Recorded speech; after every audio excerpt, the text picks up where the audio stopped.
Hello guys, welcome to my channel. Recently, a lot of my friends and families has been asking me what I'm doing with my stock portfolio after the market crash. So I think it might be helpful to share my entire portfolio and what I'm doing in the bear market. This is a portfolio that I plan to grow it to $1 million in the next 10 to 15 years, and I will record all my actions here in this channel. Please subscribe if you're interested in this, and that will be deeply appreciated. As you can see, my portfolio has declined more than $18,000 so far this year, and it is pretty miserable to watch, but I think it is something that we need to accept as an investor, since the market declines are bound to happen and stocks does not always go up. That said, I think now is the best time to start investing because many great companies are selling at a great discount. Take the most popular SP 500 index, for example. History shows that the bear market is the best time to make some really good money. If you have invested at the bottom of the 2008 crash, you would have more than tripled your money by now. I know it is nearly impossible to time the bottom of the market, but there is a trick to do this. If you buy consistently throughout the bear market, you will still earn a decent return.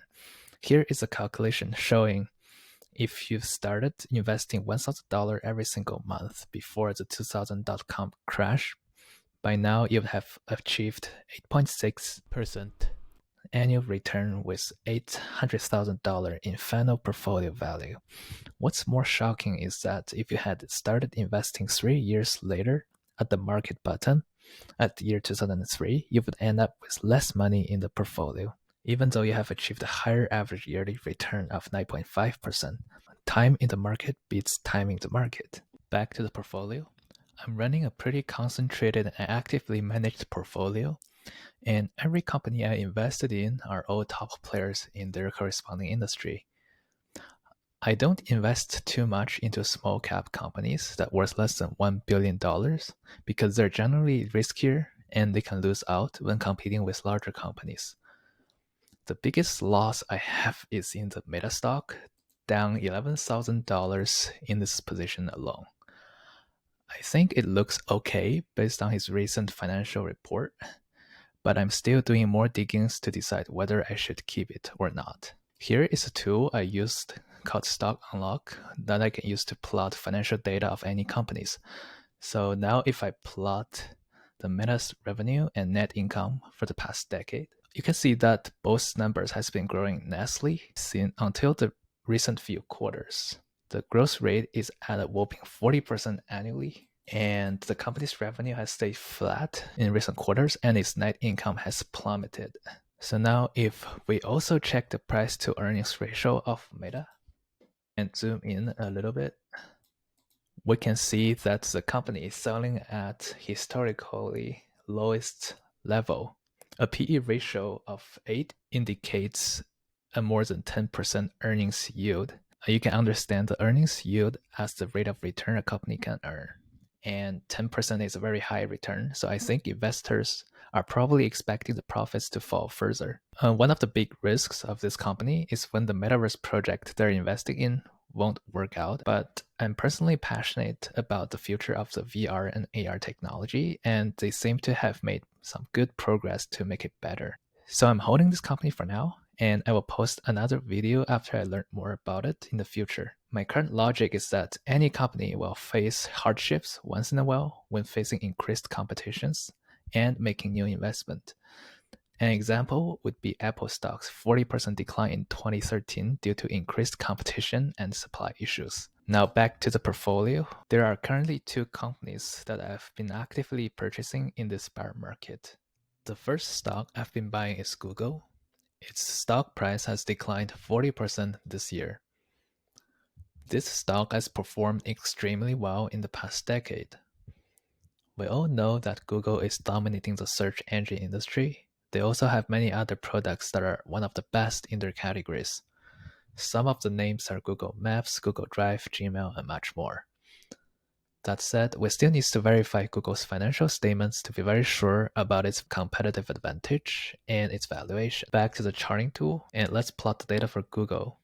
You can see that the company has grown both of its net income in revenue for about 20% per year consistently in the past decade. Note that these numbers has to be going up smoothly, not jumping up and down, so we can tell that the company has a clear competitive advantage against other players in the industry. But as you can see, the numbers of the most recent quarters has been trending downwards a little bit, which I think is the reason why the stock has been sold off. It is understandable that the company is not doing so well as before because of two factors. First, the economy is not doing so well due to inflation and rate hikes, and the other cause is the appreciation of the US dollar against other currencies. And I think this is because the Google has large chunk of foreign revenues. If we ignore this factor, Google's revenue should actually increase by 11% this quarter instead of 6% comparing with last year. I think the company will recover quickly once the economy is back to normal, making now a very good opportunity to start investing. Now we can quickly take a look at the price to earnings chart. Now if we zoom in a little bit,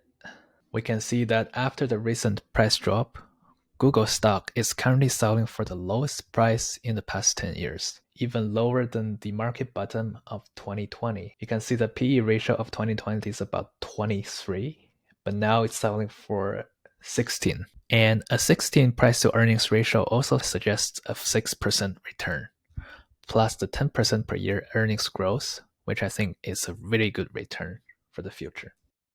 The other stock I'm buying is the Scotia Bank.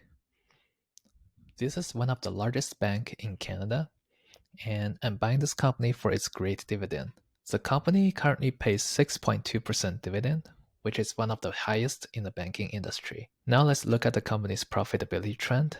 Now in the stock chart, we can see that the company has been growing its revenue and profit consistently in the past decade at a rate of about 6% per year. If we look at the price to earnings ratio, we can see the company is also selling for one of the lowest price in the past decade, very close to the market bottom of 2020. Another good indication is that the Scotiabank stock has many recent insider buying. I think this is good because the people who is actually running the company think the stock will do well. And these people usually have better knowledge than us outside investors. Here's a tool I used called Simply Wall Street. If you search for a ticker of the Scotiabank being an S in the dropdown, you will find the company. And on the sidebar, if you click on the ownership tab, you will find insider buying information. Here there are 5 insiders who have bought about $5 million of shares recently at a price around 67 Canadian dollars. The stock is currently selling for about 66 Canadian dollars, suggesting that the current price is a pretty good one. Another thing I really do for dividend stocks is to check the company's dividend history. So what we can do now is we can plot the company's earnings per share and dividend per share. Then you can see that the earnings of the Scotiabank has been safely covering the dividend historically. You can see here that the earning per share is always much higher than the dividend per share. The company is also growing its dividend about 6% per year, which is much higher than the average rate of inflation, making it not only a good source of income, but also an inflation hedge. And that's all the company I'm currently investing in. I really hope that the information here can help you with your own investment decisions. And please let me know in the comment below if there are any other companies that you want me to analyze. You may also notice that I'm also selling some naked put options to generate some extra income for my portfolio, but that's another separate topic that I will be covering in my future videos. And that's all for today. Thank you very much for watching, and please leave a like if you enjoyed the video, and I'll see you next time.